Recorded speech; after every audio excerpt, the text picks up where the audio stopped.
Parashat Bo. In this week's parasha, there are many fascinating stories and events that happen, and yet there are also some things that it's really appropriate to take a pause and try to analyze them. Maybe we can come up with something that would speak that would speak to us personally. So therefore I try to prepare a few questions and try to answer those questions. It's like an old style of doing, in the commentators who used to write during the time of Abarbanel and so on and so forth. They do it like this, and I think sometimes it's a very good practice to just go with questions. So I'm going to present you with 4 questions today. Since we're talking about Yetziat Mitzrayim, let's try to make 4 different questions on the matter. So the first question that I had a problem with is, and by the way, first of all, the quite famous questions, they're not my own questions. The first question is, why did HaKadosh Baruch Hu tell Moshe, or why did he use these words? Bo el Paro. Come to Paro. Why didn't he say, go to Paro, lech? Same thing as he told Avraham Avinu, lech lecha, lech. Why bo el Paro? I mean, it sounds a little different.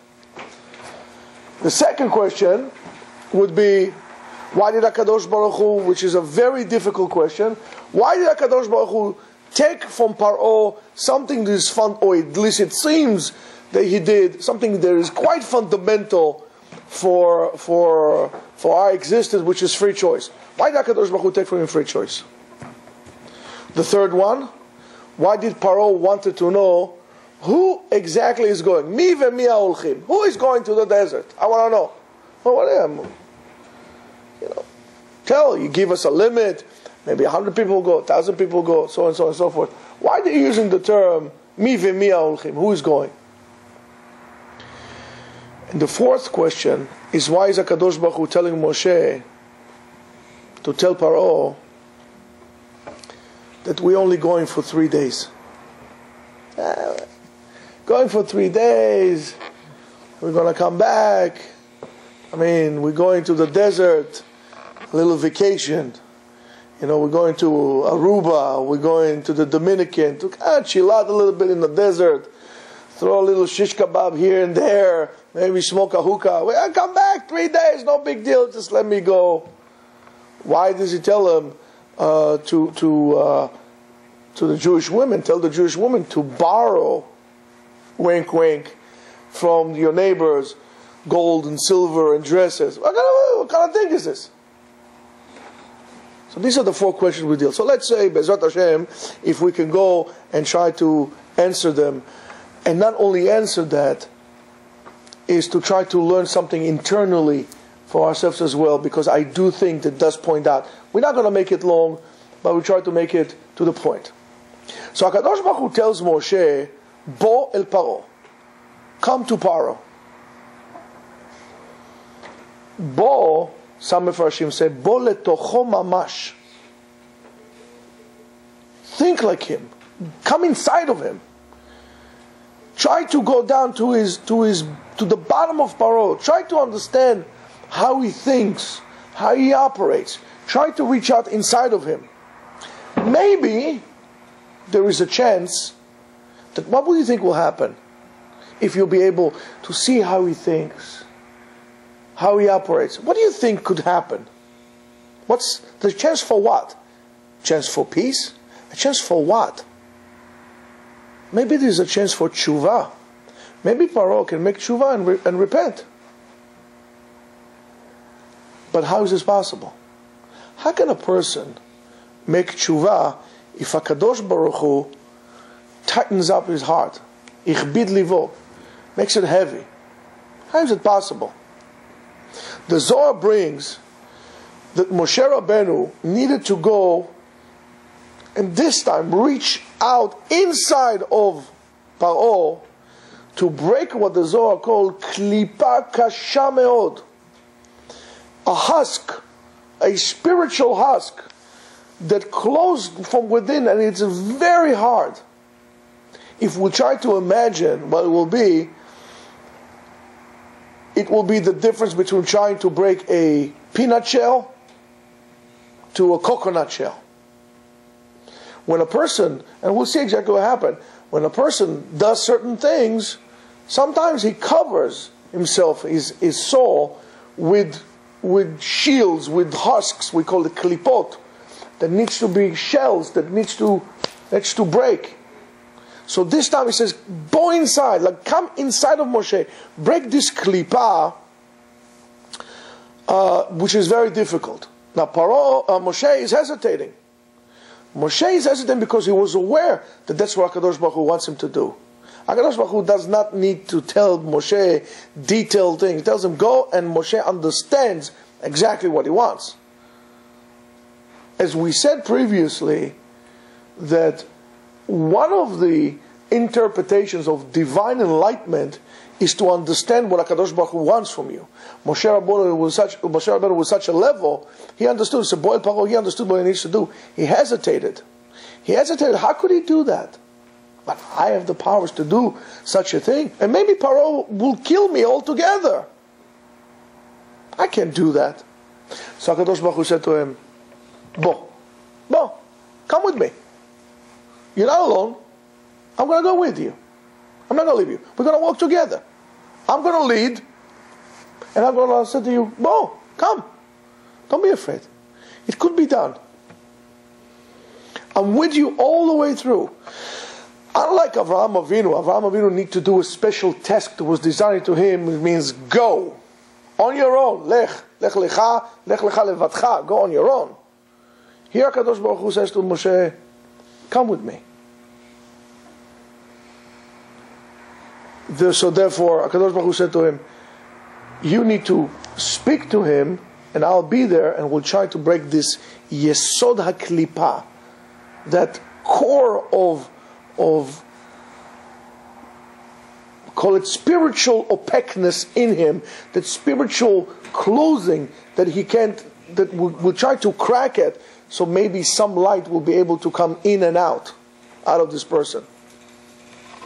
But the question is like this. As we say, Ma inyan shmita behar Sinai, what's us to do shmita with Har Sinai?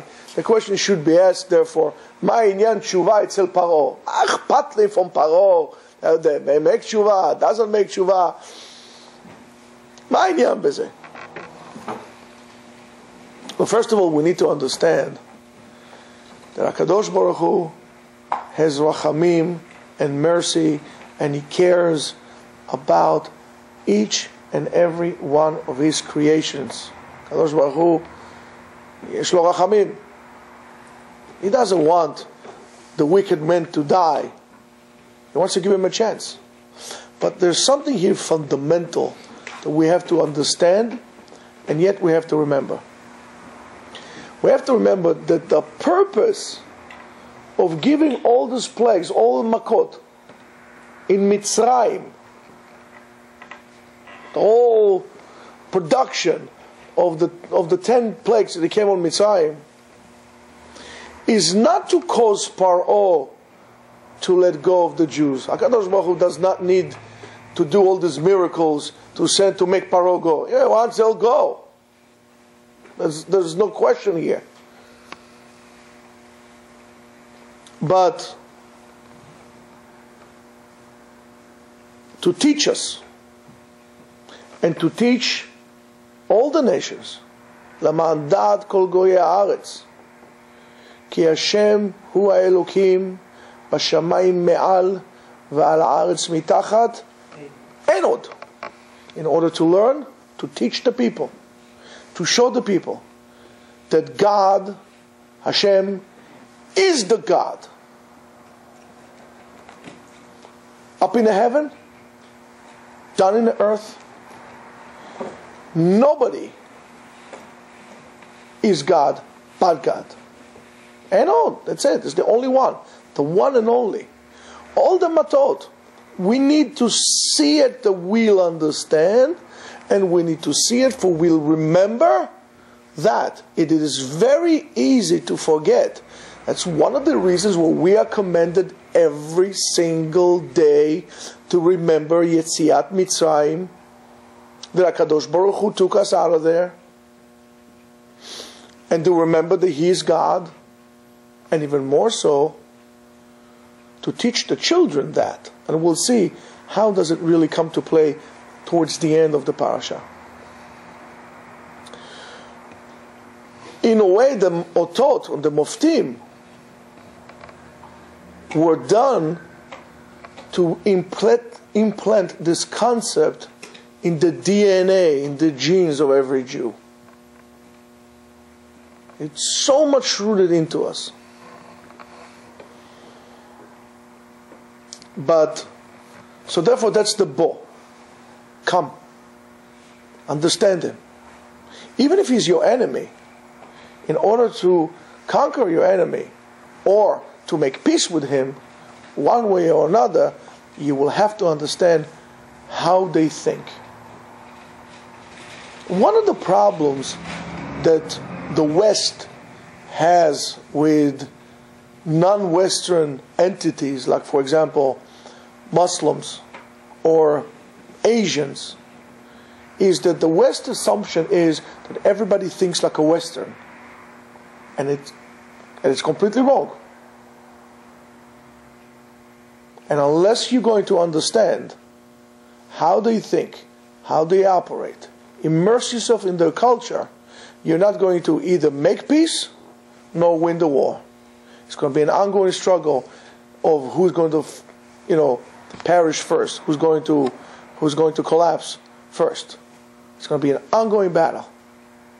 And that's something you have to remember. One way or another, you have to know who's standing in front of you. So that's the bo. The second question was, maybe it's the $1 million question. What happened to free choice? I remember years ago I had one of my Talmidim, his biggest problem was that HaKadosh Baruch Hu took the free choice from Paro. Regardless of what I tried to explain to him, he was never willing to accept that.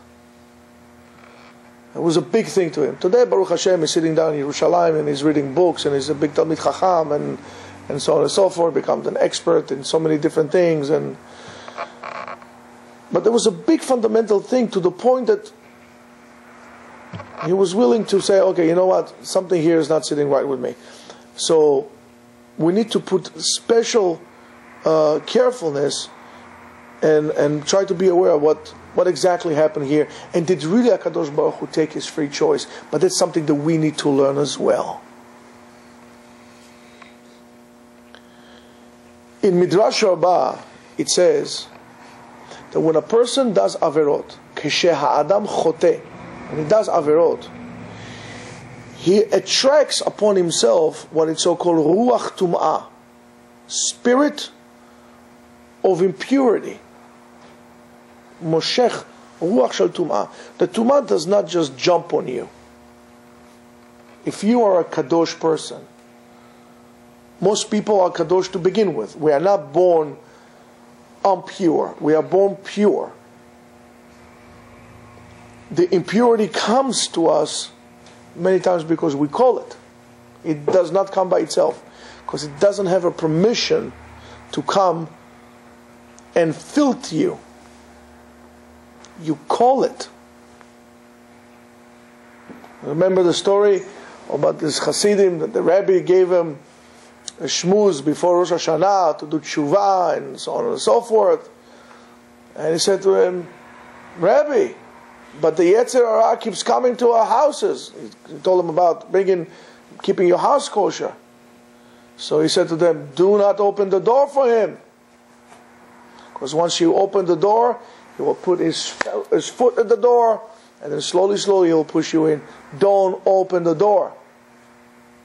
Don't call him. So when a person starts to do averot, becomes a choteh, starts to do averot, slowly, he has tum'ah. That tum'ah will attract more tum'ah. Remember the famous song of the Ibn Ezra, Mitzvah goreret mitzvah, ve'avera goreret avera. Right? And mitzvah attracts another mitzvah. Law of attraction. Let's be new age. Right? You do mitzvot, you get another mitzvah. You do an avera, you'll get another avera. It becomes a chain reaction. The problem is that at a certain point, when is your free choice? When do you have free choice? Your free choice comes to do the first avera or not to do the first avera. Once those averot become of a habit, you don't have anymore a choice to do or not to do. It becomes a habit. For example, right now, let's say, for example, there is cocaine in front of us, God forbid. You have a choice to use or not to use, to be or not to be. To be what? A junkie. Why? Because after you inhaled this or whatever you did, sniffed it the first time, it's very difficult to break. You lost your free choice once you made the wrong decision. In order to come back, you need tremendous powers. You need a tremendous will to break that habit. As much as people become junkies for drugs, people become junkies for averot. It's out of your control. You lost your control the first time you make your choice. You decide if you're going to have the control from this point on, or you make a conscious decision not to have it. So that's what the Midrash Rabbah tells us. And the Midrash Rabbah tells us that when a person like Paro that was immersed in Avodah Zarah, his whole existence was Avodah Zarah, would rather die than to leave his tum'ah to the side. A person would rather die knowingly that he's going to put the drug into him than to say, I'm not doing it, I need help, not doing it on my own, it's going to hurt, it's going to suffer, but I have to have this. That he's not going to say. He's willing to die for his habit. People will be willing to die like Paro. He didn't care if it's going to be 11th Makkah. I'm difficult. Just not to go like this. So he did have a free choice according to this explanation. He just decided to give it up. Now, what does it mean though? You're going to ask me, but that's very nice. But what does it mean that HaKadosh Baruch Hu says, Achbidet livo? It says it doesn't have a free choice. You don't understand. Achbidet livo is I am going to allow the tum'ah to take over him. I am not going to interfere in that process. I'm not going to come in and throw at him the spark of Kedusha that one day he's going to wake up and he's going to say, what am I doing? I'm just going to allow this to happen. I'm going to allow it to deteriorate. As much as the Gemara says, Habali tameh, potchim lo. You want to impurify yourself? You open the door, you walk there on your own. Habali ta'er, if you come to purify yourself, mesayim lo. You get a special heavenly support if you want to purify yourself. Kadosh Baruch Hu says, I'm not going to let him. I'm not going to let it happen. I'm going to open the door, let him walk. Now, but there's another explanation. So this is something that you have to remember as well. You got to observe your actions. You have a choice to make. There's no such thing, I have to do this. You have a choice. In everything you do, there is a choice. And the other explanation is a little different. And maybe even maybe the opposite. There are three ways to operation between man and his creator, between HaKadosh Baruch Hu, between humans and HaKadosh Baruch Hu. One of them is a person operates through Yirat Achet. Then we have, Yirat Onesh, fear of punishment. Then we have fear of chet, of the sin. Then we have yirat haromemut. The fear of, let's say, what is romemut, we'll see what it is. Yirat ha'onesh. What's exactly yirat ha'onesh? A person is afraid to do an avarah because he's afraid of the punishment. Simple. I don't want to be, burn in hell, whatever it is. He doesn't want to do the avarah. He wants to pay his taxes on time. Doesn't want to run the red light. He doesn't want to get the punishment. Not the best way of operating, but still a way of interaction between God.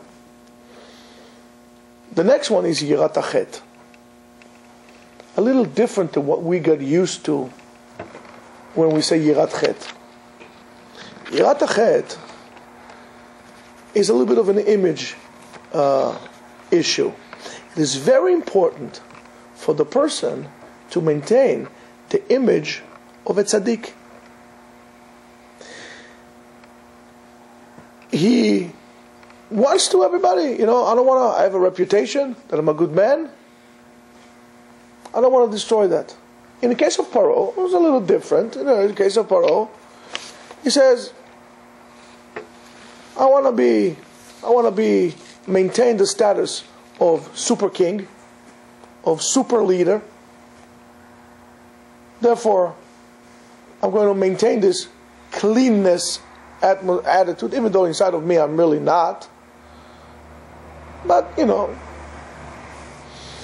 maybe the regular politician out there. I want to belong to this exclusive club of righteous people who do things, better than anybody else. I am better than anybody else. That's why I got elected to my position. Whatever that would be, parliament, senate, etc., etc. I belong to this elite club. So I don't want to destroy my reputation. That's why I'm not going to do any chata'im. I don't care about the punishment. I care about the chet. I don't care about the punishment. I care about the chet. I don't want this thing to stick to my name. We can think of many examples. Yirat ha'romemut. Romemut means liot merumam, is to be elevated high. Is I do the things I do without any intellectual motives, logic, or emotional.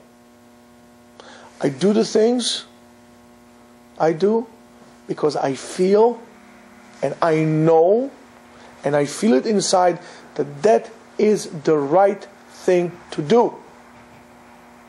That's the right thing to do. That kind of interaction between man and God was not taken away from Paro. Because if HaKadosh Baruch Hu would have taken that from Paro, he would not have been able to send Am Yisrael free. That's why Paro at the end tells Moshe Rabbeinu, Kumu tzeu, get up and leave. Get up and leave. And not only that, get up and leave, and also bless me. Baruchu oti. Baruchu oti. Paro became a bracha seeker, going to Mekubalim, give me a bracha, give me a bracha. What's the matter with you, Paro? Well, there are also few explanations to that. The first one is that Paro, really the bottom line is that Paro is selfish. Yes, he made tshuva. He's the same selfish brat as he was. Instead of saying, Baruchu et ami, bless my people, he said, bless me. I don't care about the people. Bless me. I know that God is God. Do me a favor, bless me. I need a special bracha. I don't care about Mitzrayim. I care about myself. Yeah. I want to stay in power. I need special bracha. I don't want the people to be angry with me. Give me a bracha so I can still stay the king. He made tshuva.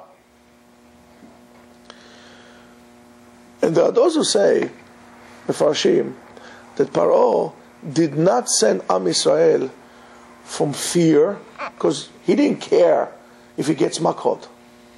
They said, what? Dam, okay, bring it on. Next one. So there, okay, there. Next one, I don't care. Arov, Dever, Shchin, Marad. Bring it on, I don't care. Lo mefached. he does not do it because also become Mishum Korach. HaKadosh Baruch Hu tells him, send them out. I don't care who is God, I'm going to send them out. I'll do what I want. I'm the king.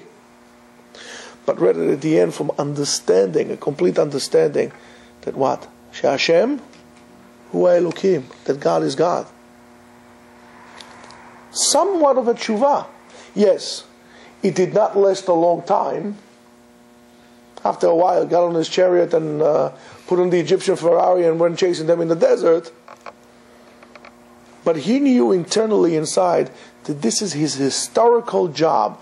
That's what he was supposed to do inside, regardless of all logic. Yes, other people will rebel against us and so on and so forth. But this is the right thing to do. I'm going to tell you that. That is a madrega. That also is a level in Avodat Hashem that sometimes we need to strive to be, yes, on that level of Paro at the time to say, Kumutseu. To do things because it doesn't make sense. That's where emunah comes. When you come to yeshiva and to learn, it doesn't make sense.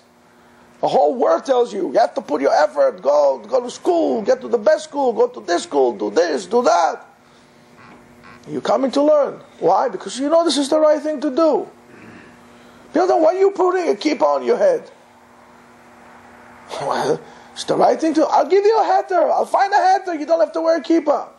I know you can find me a heter. But that's the right thing to do. I'm not doing it because of fear. Because I want to. Why, you became religious? Why, you became crazy? What's the matter with you? You fanatic? No, I'm not fanatic. That's the right thing to do. I discovered that I need to live with God, so He would allow me to walk with Him. And that's the right thing to do.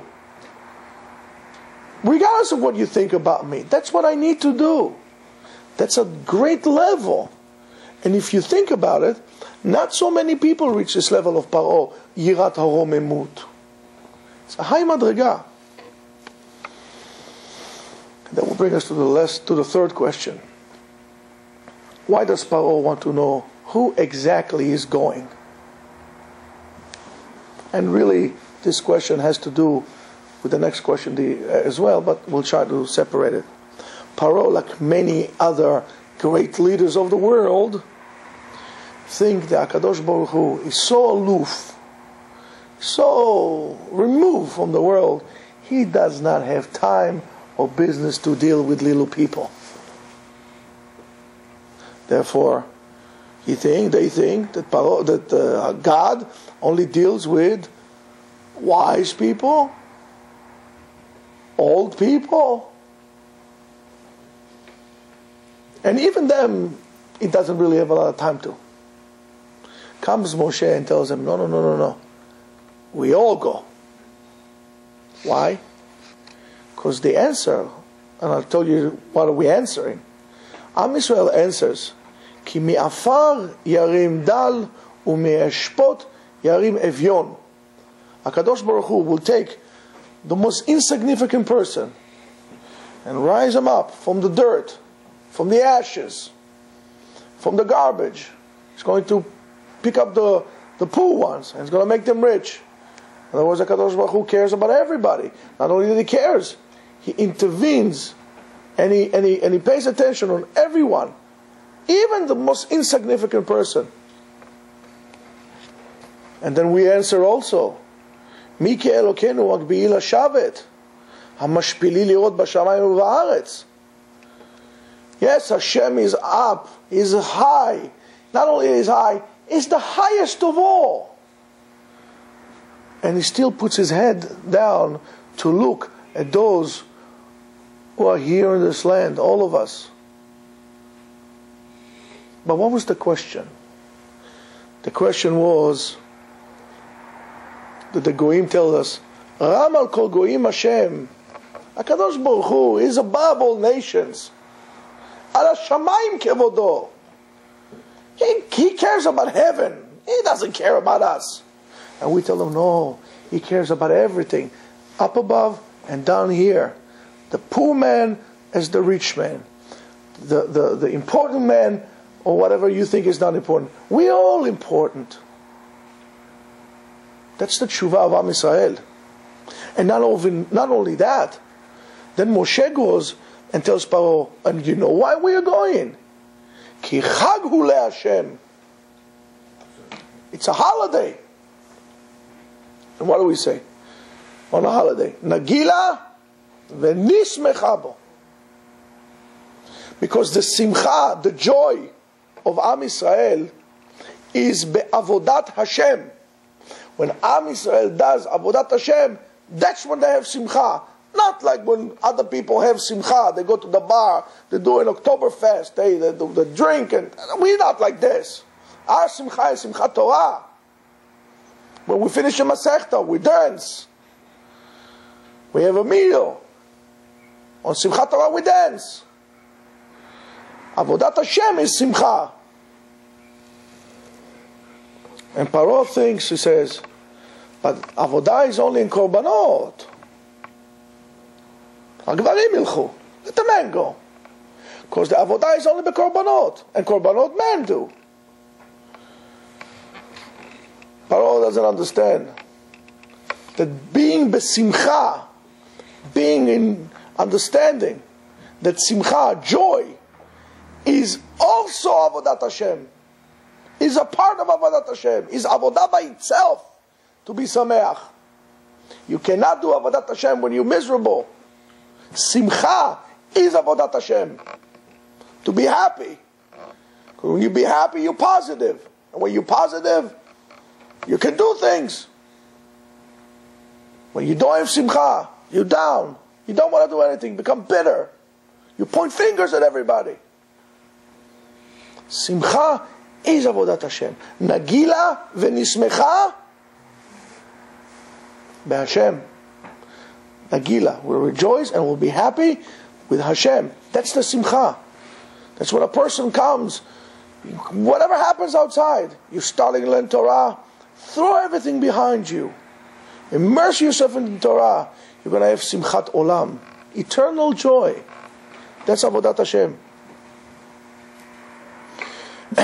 And Paro does not give up. Paro says, okay, so fine. So let the man go. Let the man go. She says, no. No way. Betapenu, with our children, uviskenenu, and we are elders, we're going to go. We're not going with the old. We are going for the kids. Why are we doing that? We're not leaving the kids behind, and we are going there so you could prey on our children and destroy our future. We're going to take the kids with us, and we're going to educate them be'avodat Hashem. We're going to take them with us to show them an example. We're not leaving the kids behind. I saw something from Rav Moshe Steinbruch. Rav Steinbruch said something that was horrible. When there was Aliyat HaNoar, when they brought the children back to Israel, they separated the children from the parents. And we lost them a lot. The older and the children could have come. You cannot just build the country on young children. The old are important as well. Otherwise you uproot them completely and then you get what you get. Moshe Rabbeinu says, no way. We are all going. After that there is a little machloket. I thought it was going to take a little longer than I thought. There's a little machloket between, quote unquote machloket between HaKadosh Baruch Hu and Moshe Rabbeinu. HaKadosh Baruch Hu tells Moshe Rabbeinu, listen, take the blood, paint the mezuzot, and then paint on top with blood. Take the oregano or asap, dip it in the blood, the two posts of the door, the mezuzot, and then the post of top, the mashkof. You do it like this. Moshe Rabbeinu comes and reverse the order. He says, do the top, then do the sides. What's the inyan here? The dam, the blood, hints for something very important in Jewish life. It's called Mesirut Nefesh. Dedication of the soul. Handing over your nefesh. Of what? This is what Am Yisrael leans onto. And that's called Chinuch HaBanim. Education of the children is a pillar of Am Yisrael. HaKadosh Baruch Hu tells Moshe, listen, the parents need to be leveled. They need to be leveled in order to educate the child that is the upper beam. If you're going to take the two sides and they're not balanced,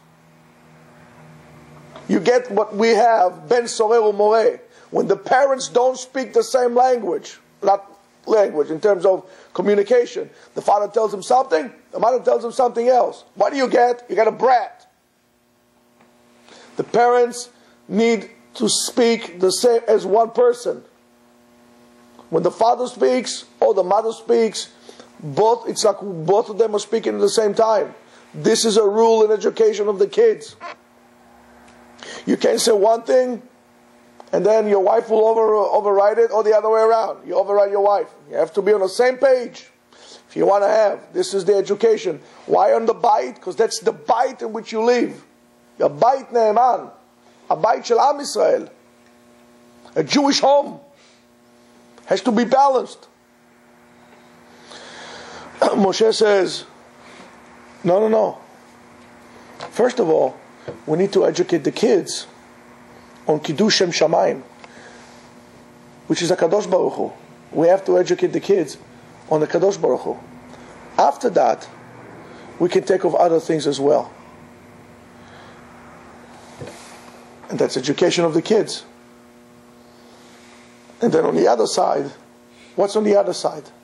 The opposite side with blood on it as well. What is this? This is the understanding that the father has to have. It is not enough that you, which is a wonderful thing, work very hard to send your kids to go to learn Torah. Mister, you kids will be your mirror image of you. Do you learn Torah?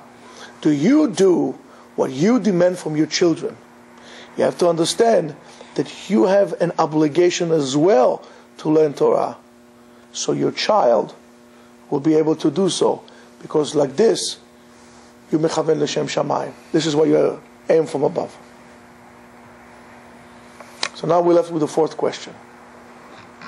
The fourth question is, what we said earlier, is why the Kadosh Baruch Hu tricking Moshe, or was telling Moshe to trick Paro. They said, we're only going for 3 days.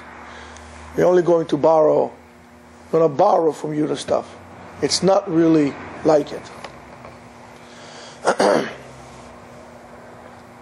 The answer is quite interesting, I think.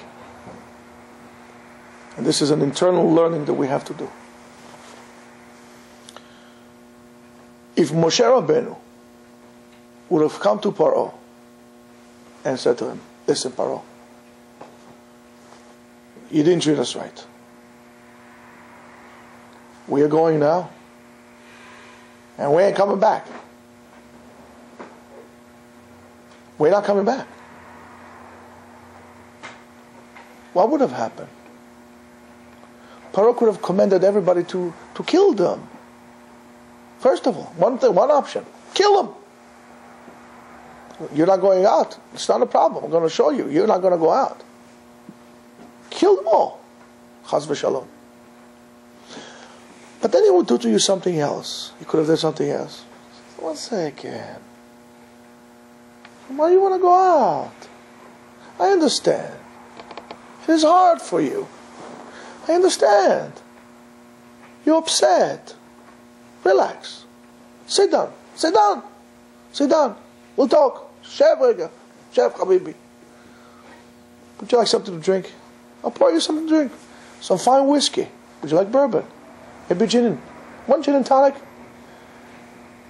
You want, what do you call this? James Bond, Stirred, not mixed. I don't know. Stirred, shaken, whatever. Stirred, not shaken. I don't know. Whatever it is. What do you call this drink that he drinks?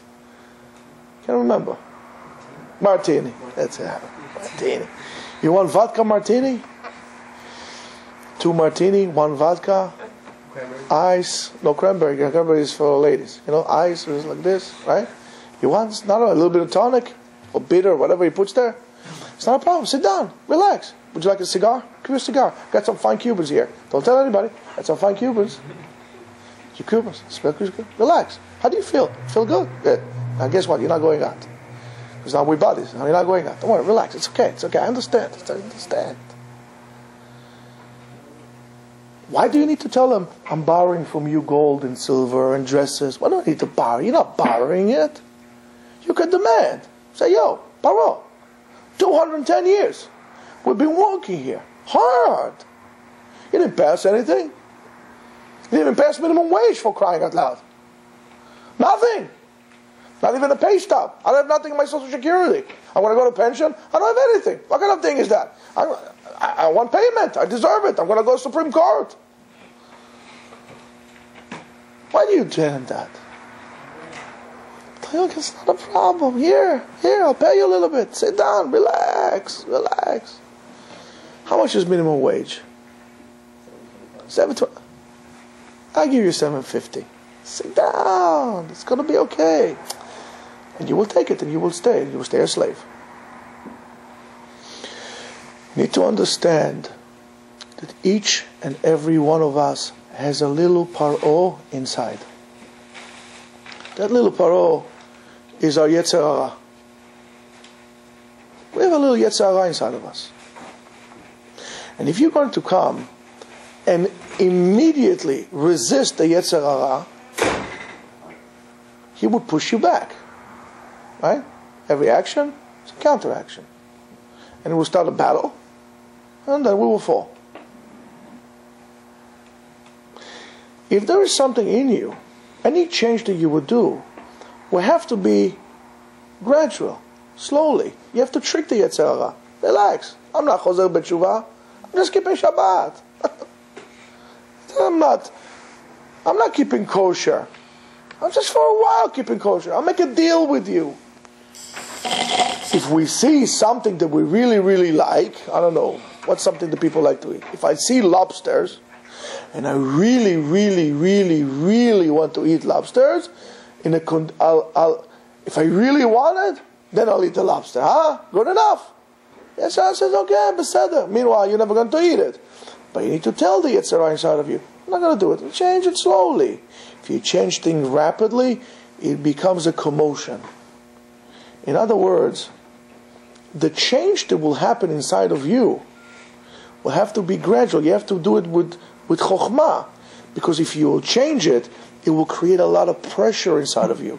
And that pressure would steam itself and it would erupt at a weak point that you would not have control over. And it's going to be messy. You have to do things slowly, because you want to change it. You don't fight the Yetzer Hara. You make him work for you. This is the lesson that Paro, that HaKadosh Baruch Hu is trying to teach Paro. And the Paro is saying, okay, fine, not a problem. Go ahead, go for 3 days. The Yetzer Hara will tell you, go ahead, you want to, fine, keep Shabbat. He said, no, I'm not Shomer Torah mitzvot. I'm just keeping Shabbat. Don't worry. You keep the distance, all of a sudden HaKadosh Baruch Hu will come and will put a wall of water and he will cross you the ocean because you just made the first step. All you got to do is to believe that you have the ability to break that Yetzer Hara from you, that you have the ability to change. All you got to understand is that. All you got to do is to want, and HaKadosh Baruch Hu will help you. יהי רצון שנזכה כולנו, that we should all merit to be חוזר בתשובה שלמה לפני הקדוש ברוך הוא, כשם שעזר לנו במצרים וגאל אותנו והוציא אותנו מעבדות לחירות, כך יגאל אותנו ואת בנינו ונצא לחירות עולם, אמן כן יהי רצון.